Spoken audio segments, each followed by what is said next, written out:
என் நெஞ்சம் நிறைந்த நேயர்களே, எல்லாரும் நல்லா இருக்கீங்களா? உங்கள் அத்துணை பேருக்கும் உங்கள் ஆத்மார்த்த ஜோதிடர் நங்கநல்லூர் டாக்டர் பஞ்சநாதனின் இனிய காலை வணக்கங்கள். நம்முடைய இன்றைய ராசி பலன்கள் நிகழ்ச்சியில் மார்ச் மாதம் 11ஆம் தேதி 2026ஆம் ஆண்டு பலன்கள் பார்க்க போகிறோம். தமிழ் வருடத்தில் இது விசுவாவசு வருடம் மாசி மாதம் 27ஆம் நாள் புதன்கிழமை. சந்திர பகவான் கேட்டை நட்சத்திரத்தில் பயணம் பண்ணிட்டு இருக்கார். மேஷராசி அன்பர்களே, ராசிக்கு 11ஆம் இடத்துல அனுக்கிரகம் பண்ணிட்டு இருக்கக்கூடிய உங்களுடைய கிரக நாயகன் செவ்வாய் பகவான். மேஷராசிக்காரர்களுக்கு 11ஆம் இடம்ங்கிறது லாபமும் அதுதான், பாதகமும் அதுதான். ஆகவே 11ஆம் இடத்துல ராசிநாதன் இருக்காருன்னா அது லாபமாக நமக்கு இருக்கணும்னா இன்னைக்கு முருகப்பெருமானை வழிபடணும். முருகன், வடிவேலன், அழகன், முகுந்தன், அந்த முருகப்பெருமானை இன்னைக்கு வழிபடுகிற போது நல்ல சொத்து சுகம் வாங்கும் யோகம் வரும். சார், நீங்கள் ஒரு கன்ஸ்ட்ரக்ஷன் பிஸ்னஸ் இருக்குன்னா ஒரு நல்ல டெவலப் ஆகும்.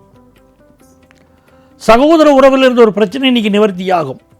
பிஸ்னஸ் லாபமாக இருக்கும். அதே மாதிரி படிக்கக்கூடிய மாணவர்களுக்கு ரிசர்ச் ஓரியன்ட் எஜுகேஷன் கைகூடும். ஹெல்த் பாயிண்ட் ஆஃப் வியூவில் அட்டமத்தில் சந்திரன் போகிறார் அப்படிங்கிற போது இந்த நாளில் உடல் நலத்தில் அக்கறை எடுத்துக்கணும். கொஞ்சம் பயணங்களை அவாய்ட் பண்ணணும். ரிஷபராசி என்பர்களே, எண்ணிய எண்ணங்கள் எல்லாம் வெற்றி பெறக்கூடிய ஒரு நாளை சொல்லுங்க அப்படின்னா இது இந்த நாள் அப்படின்னு எடுத்துக்கலாம். 7ஆம் இடத்துல சந்திரன் நீச்சமாக இருக்க உங்களை சந்திக்கக்கூடிய சிலர் புலம்புவார்கள். சில பேர் லைஃப்பில் பார்த்தா என்னங்க வாழ்க்கை அப்படின்னு புலம்பிக்கிட்டு தான் இருப்பாங்க. அப்படிப்பட்ட சிலர் இன்னைக்கு சந்திப்பீங்க. ஏன் வீட்டில் கூட உங்களுடைய ஒய்ஃப் இன்னைக்கு என்னங்க நீங்கள் உங்களுடைய வாழ்க்கை நடத்தி இந்த 25 வருஷமாக நான் கண்டது என்ன, ஒரு நல்ல நகை உண்டா, ஒரு நட்டு உண்டா, ஒரு கல்யாணத்துக்கு நல்ல புடவை உண்டா, எல்லாம் உங்கள்கிட்ட கேட்டு கேட்டு நான் போராட வேண்டியிருக்கு அப்படிம்பாங்க. அதே நேரத்தில் இந்த நாள் 10ஆம் இடத்துல செவ்வாய் இருந்துட்டு தொழில் செய்யக்கூடியவர்களுக்கு ஒரு பெரிய வளர்ச்சியை கொடுக்கும். வெளிநாட்டு யோகம் சிலருக்கு ஏற்படும். மிதுன ராசி அன்பர்களே, சந்திர பகவான் கேட்டை நட்சத்திரத்தில் பயணம் பண்ணிட்டு இருக்கார்.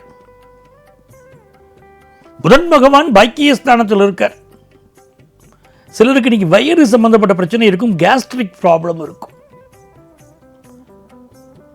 குடல்வால் சம்பந்தப்பட்ட பிரச்சனைகளோ சில ஹெல்த் இஷ்யூஸுக்கு இன்னைக்கு மெடிக்கல் அட்வைஸ் எடுத்துன்னா நல்ல கியூர் ஆகும். உதாரணமாக கேஸ்ட்ரோஎன்டாலஜி சம்பந்தப்பட்ட மருத்துவர்களுக்கு நல்ல பெயரும் ஒழுங்கு கிடைக்கும். அவர்கள்ட்ட சிகிச்சை பெறக்கூடியவர்கள் நல்ல குணமடைவார்கள். வெளிநாட்டிலிருந்து ஒரு தகவல் வரும். பிஸ்னஸை நல்லா டெவலப் பண்ண முடியும். வெளிநாட்டிலேயே உங்கள் பையன் இருக்கான், பொண்ணு இருக்கா, வாழ் கல்யாணத்துக்கு வரன்றெல்லாம் வரன் அமையும். கடகராசி அன்பர்களே, ராசிநாதன் 5ஆம் இடத்துல நீச்சமாக இருக்காரு சார், அது உண்மைதான். ஆனால் அவருக்கு ஸ்தானம் கொடுத்த செவ்வாய் அவரும் 8ஆம் இடத்துல இருக்கார். இன்னைக்கு நட்சத்திரநாதன் புதன் பகவானும் 8ஆம் இடத்துல இருக்கார். ரொம்ப நாளாக குழந்தை பாக்கியம் இல்லைன்னு கவலைப்படக்கூடிய வாழ்க்கை இப்போ நல்ல குழந்தை பாக்கியம் அமை. இந்த நாளை பொறுத்த வரைக்கும் பிஸ்னஸில் ஒரு சின்ன தடை வந்துட்டு போகும். அதை பற்றி கவலைப்படாதீங்க, அமைதியாக விடுங்க, எல்லாம் சரியாயிடும். நல்ல பண வரவு வரும். பொழுதுபோக்கு விஷயங்களில் என்ஜாய்மெண்ட் முக்கியம். அதே நேரத்தில் பாதுகாப்பும் இன்னைக்கு மேற்கொள்ளணும். நீங்கள்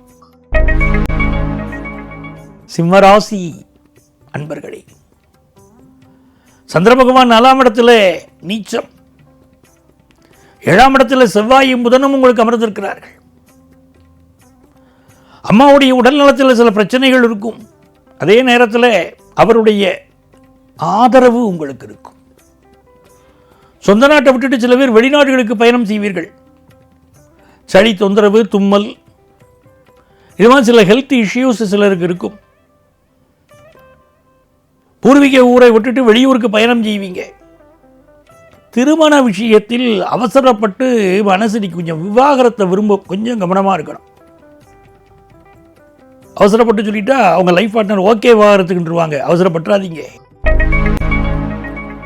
கன்னி ராசி என்பர்களே, இந்த நாளில் 6ஆம் இடத்துல ராசிநாதன் புதன் பகவான், அவர் தான் இன்னைக்கு நட்சத்திரநாதரும். ஒரு பயணங்கள் கைகூடக்கூடிய நாள் இது. சில பேர் உங்கள் ஆஃபீஸில் ஹையர் அஃபீஷியல்ஸோடு இன்னைக்கு பயணம் பண்ணுவீங்க. ஒரு காரியத்தை சாதித்தே தீர வேண்டிய ஒரு அவசியம் இருக்கும். ஒரு இன்டர்வியூ அட்டன் பண்ணுவீங்க, நம்ம சரியாக அட்டன் பண்ணலையோன்னு மனசுக்கு தோணும், ஆனால் அந்த வேலை கிடைச்சிடும். பிஸ்னஸ் பண்ணுறவங்களுக்கு நல்ல பணியாளர்கள் கிடைப்பார்கள்.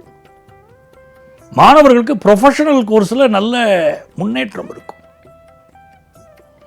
அக்கம் பக்கத்து வீட்டுக்காரங்களோட கொஞ்சம் பகை வரும். துலாம் ராசி அன்பர்களே, நல்ல பணவரவு வரக்கூடிய ஒரு நாள். மீடியா துறையில் இருக்கக்கூடியவர்களுக்கு முன்னேற்றம், ஃபினான்ஷியல் இம்ப்ரூவ்மெண்ட் நல்லா இருக்கு. பிஸ்னஸ் டெவலப் ஆகிறது. விருச்சிக ராசி என்பர்களே, இன்னைக்கு எல்லா காரியங்களும் வேகமாக நடக்கும். மனசில் கொஞ்சம் பிடிவாதம் அதிகமாக இருக்கும். புதிய வீடு மனை வாங்குற யோகம் வரும். உடம்புக்கு ஏதோ பிரச்சனை இருக்குங்கிற ஒரு பயம் இருக்கும். கார்டியோவாஸ்குலர் சர்ஜனுக்கெல்லாம் நல்ல பேர் கிடைக்கும். இன்ஜினியரிங் படித்தவர்களுக்கு வேலை கிடைக்கும். தனுசு ராசி என்பர்களே, தன பிராப்தி நல்லா இருக்கு. ஒரு தடை இன்னைக்கு விலகி நிவர்த்தி ஆகும். ஒரு இன்டர்வியூ அட்டெண்ட் இருந்தால் நல்ல வேலை வாய்ப்பு கிடைக்கும். கலைஞர்களுக்கு பிரமாதமான எதிர்காலம் உருவாகும். மகர ராசி என்பர்களே, தன லாபம் நல்லா இருக்கக்கூடிய நாள். அதே மாதிரி உங்களுடைய எதிரி ஒருவர் காணாமல் போவார். சில நேரம் பிஸ்னஸ் பார்ட்னர் கூட விலகி போவார். வாக்கு வன்மை அதிகரிக்கும், வருமானம் அதிகரிக்கும், பிஸ்னஸ் லாபம் கூடும், கல்வியில் நல்ல வளர்ச்சி இருக்கும். கும்பராசி என்பர்களே, இன்னைக்கு கிழமை நாயகன் நம்ம ராசியில் தான். சந்திர பகவான் இன்னைக்கு நமக்கு 10ஆம் இடத்துல உட்கார்ந்து இருக்கார். புதுசாக வேலை வாய்ப்பு கிடைக்கும். கம்யூனிகேஷன் துறையில் பலருக்கு வேலை வாய்ப்பு கிடைக்கும். நிறைய பேருக்கு நல்ல பிஸ்னஸ் ஆரம்பிக்கக்கூடிய யோகம் வரும். நிறைய முன்னேற்றம் தேடி வரக்கூடிய நல்ல நாளாக இந்த நாள் உங்களுக்கு இருக்கு. கல்வி அறிவு மேம்படும். பிள்ளைகளால் மனதிற்கு ஒரு நிம்மதி வரும். மீனராசி என்பர்களே, பாக்கியஸ்தானத்தில் சந்திரன் ரொம்ப ஒரு யோகம். 5 குடைவன் 9ஆம் இடத்திலே அமர்ந்து உங்கள் வாழ்க்கையிலே உயர்கல்வி கற்கக்கூடிய யோகம். ரொம்ப நாளாக குழந்தை பாக்கியம் இல்லாதவர்களுக்கு குழந்தை பாக்கியம் கிடைக்கிற யோகம். ஃபாரினுக்கு போகக்கூடிய ஒரு அமைப்பு. நினைத்த காரியங்கள் கைகூடும் நல்ல நாள். அன்பர்களே, நாளைய பதிவில் மீண்டும் சந்திப்போமா?